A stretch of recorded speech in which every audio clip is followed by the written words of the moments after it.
வணக்கம். திருச்செந்தூர் முருகன் அருளால் அனைவரும் நன்றாக இருப்பீர்கள்.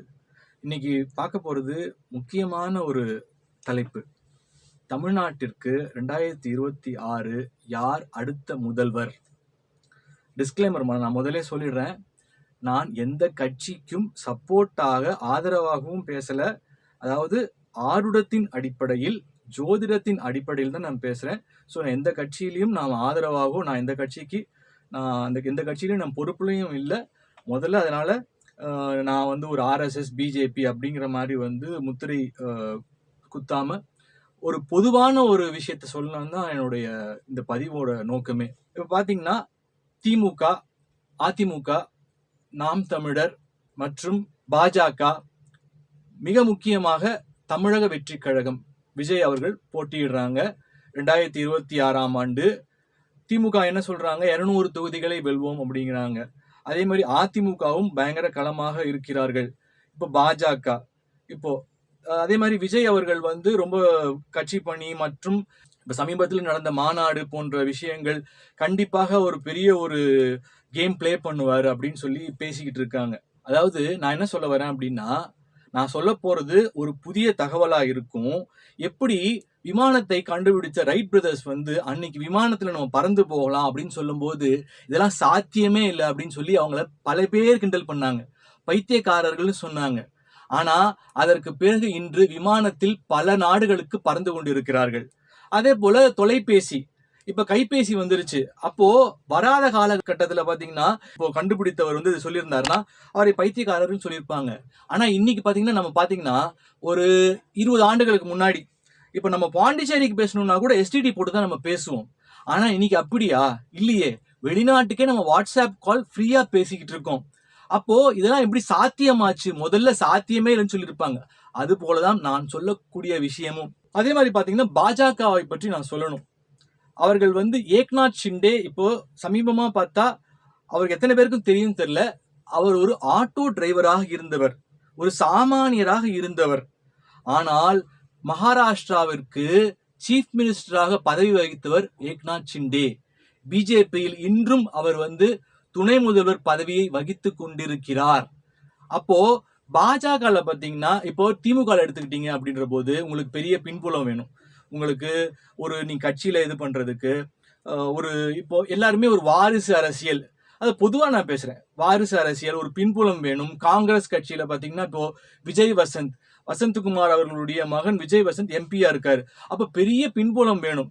அப்போ ஆனா பாஜக பாத்தீங்கன்னா ஒரு சாதாரண ஒருத்தர் ஏக்நாத் ஷிண்டே மாதிரி ஒருத்தர் முதல்வர் ஆகிறதுக்கான வாய்ப்புகள் அங்க நிறைய உண்டு. அதே மாதிரி சமீபமா பார்த்தா இப்போ ஒரு டைபிஸ்டா இருந்தவர், ஹரியானாவா திரிபுராவான்னு தெரியல எனக்கு, அவர் முதலமைச்சராக நியமிக்கப்பட்டிருக்கிறார். அப்போ பாஜகவில் ஒரு சாதாரண ஒரு பிரஜை, அங்கேயும் இருக்கு இல்லைன்னு சொல்லல, ஆனா சாதாரண ஒரு பிரஜை, அவருக்கு முக்கியத்துவம் கொடுக்கப்பட்டு அவர் ஒரு பெரிய பதவியை கொடுத்திருக்கிறார்கள். அப்ப தமிழ்நாட்டில் இப்ப நான் சொல்ல போற விஷயமும் அதே ஒரு எப்படின்னா, எல்லாரும் நினைச்சிட்டு இருக்கோம் மு.க. ஸ்டாலின் அவர்கள் அடுத்த முதல்வர் ஆவாரா, எடப்பாடி பழனிசாமி அவர்கள் அடுத்த முதல்வர் ஆவாரா, இல்லை இவர்களெல்லாம் தோற்கடித்து விட்டு நடிகர் விஜய் வெற்றி பெறுவாரா அப்படின்னு நம்ம பேசிக்கிட்டு இருக்கோம். அந்த மாதிரி சமயத்துல நான் என்ன சொல்றேன், பிரபஞ்ச பேராற்றல் ஒரு இயற்கையான ஒரு விஷயத்தை செய்யணும்னு முடிவு பண்ணிடுச்சு. இப்போ நிறைய மக்களும் பார்த்தா திமுக ஓட்டு போட்டிருக்காங்க, அதிமுக ஓட்டு போட்டிருக்காங்க. மாறி மாறி பல வருடங்களாக திமுக, அதிமுக அவர்கள் தான் தமிழ்நாட்டை ஆண்டு கொண்டிருக்கிறார்கள். அப்படிப்பட்ட பட்சத்துல பிரபஞ்ச பேராற்றல் ஒரு விஷயத்தை செய்யணும்னு முடிவு பண்ணிடுச்சு. ஒருத்தனுக்கு ஒரு விதி விதிக்கப்பட்டிருக்கு, ஒரு ஜோதிடத்தின் அடிப்படையில் அவனுக்கு விதிக்கப்பட்டிருக்கு அப்படின்னா அதை எவராலும் மாற்ற முடியாது. ஏன்னா இயற்கைக்கு ஒரு பெரிய சக்தி இருக்கு. சுனாமி யாராலையும் தடுக்க முடியல. அப்ப யார் ஆட்சி பொறுப்பை ஏற்க போகிறார்கள்? நான் சொல்ல போறது என்னன்னா, தமிழ்நாட்டில் நடைபெறக்கூடிய மாற்றங்களை உலகமே வியந்து பார்க்கும். இப்படி ஒரு மாற்றம் நடக்க போகுது, இந்த மாதிரி ஒரு மாற்றம் நடக்குமா, இதெல்லாம் சாத்தியமா, என்ன நடக்குது அப்படிங்கிற மாதிரி தமிழக அரசியல் களம் ரொம்ப பரபரப்பாக இருக்க போகிறது. ஏன்னா இன்னும் கிட்டத்தட்ட 1.5 வருஷம் தான் இருக்கு. ஒரு 14-15 மாதங்கள் தான் எலெக்ஷனுக்கு இருக்கு, 2026ஆம் ஆண்டு எலெக்ஷனுக்கு. அப்ப என்னெல்லாம் மாற்றம் நடக்கும், யாரெல்லாம் கட்சியிலிருந்து எந்த கட்சியிலிருந்து தாவுவார்கள், அப்படி நிறைய பேர் இப்போ என்ன மாற்றம் நடக்கும் போதுன்னு ரொம்ப ஆவலா பார்த்துட்டு இருக்காங்க.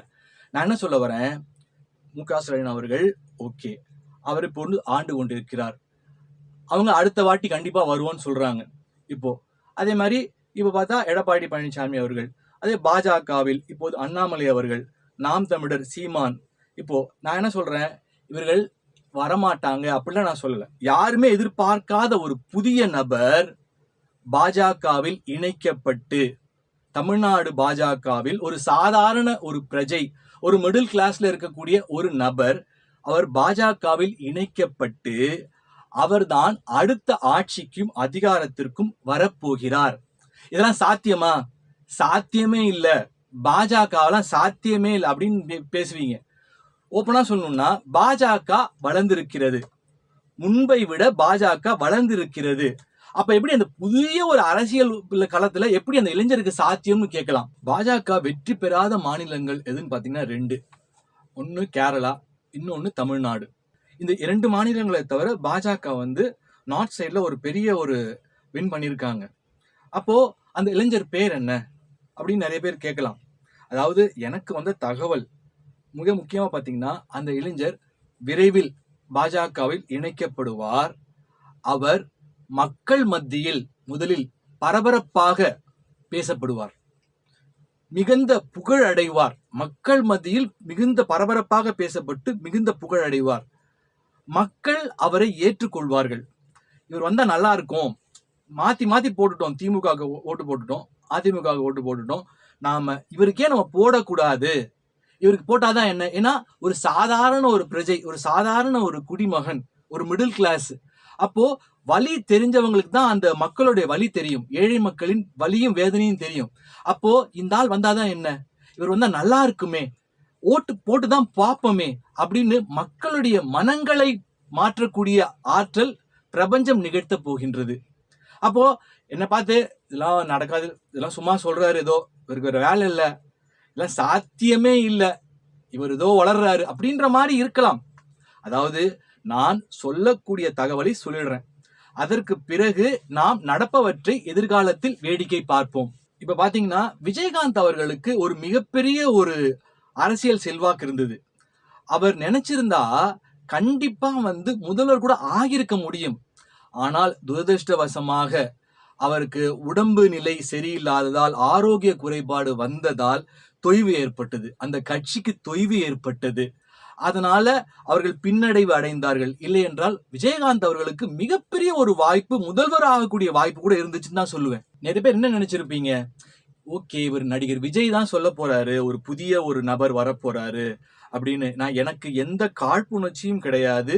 நான் பொதுவான ஒரு ஆருடத்தின் அடிப்படையில் நான் நிறைய விஷயங்கள் என்னுடைய கிளைண்ட்ஸுக்கு, வாடிக்கையாளர்களுக்கு ஆருடம் சொல்லியிருக்கேன், அது நடைபெற்று இருக்கு. அதனால எனக்கு வந்த ஆருடம், முருகன் அருளால் எனக்கு வந்த ஆருடத்தை சொல்கிறேன். அப்ப அவருடைய பேர் என்ன, அவர் யாரு, எப்ப வரப்போறார் எல்லாம் நீங்க கேட்கலாம். கண்டிப்பாக விரைவில் நிச்சயமாக நானுமே, எனக்கு இவ்வளவுதான் எனக்கு வந்த தகவல், நானுமே வேடிக்கை பார்க்கிறேன் அந்த நபரை யார் என்று தெரிந்து கொள்வதற்கு, உங்களைப் போலவே. அதனால் விரைவில் மாற்றங்கள் நிகழும். பரபரப்பான ஒரு அரசியல் சூழ்நிலை தமிழ்நாட்டில் நிலவப் போகின்றது. கண்டிப்பாக தமிழ்நாடு அரசியலை, இங்கு நடைபெறக்கூடிய மாற்றங்களை உலகத்தில் உள்ள அனைவரும், உலக மக்கள் அனைவரும் உன்னிப்பாக கவனிப்பார்கள். அதிரடியான ஆட்டம் ஆரம்பம் தான் சொல்லணும். பார்ப்போம் எப்படியெல்லாம் நடக்குது, முருகர் அருளால என்னெல்லாம் மாற்றங்கள் ஏற்பட போகுது, எப்படி அந்த இளைஞரை பிரபஞ்ச பேராற்றல் கொண்டு வர போகின்றது, எப்படி அந்த இளைஞர் பாஜகவில் இணைய போகிறார், எவர் மூலமாக, யார் மூலமாக இணைய போகிறார், அவருடைய பெயர் என்ன, இது போன்ற விஷயங்கள் நானுமே ரொம்ப உன்னிப்பா இருக்கேன். கண்டிப்பாக இது சத்தியமான ஆருடம், வேடிக்கை பார்க்க வேண்டும், வேடிக்கை பார்ப்போம்.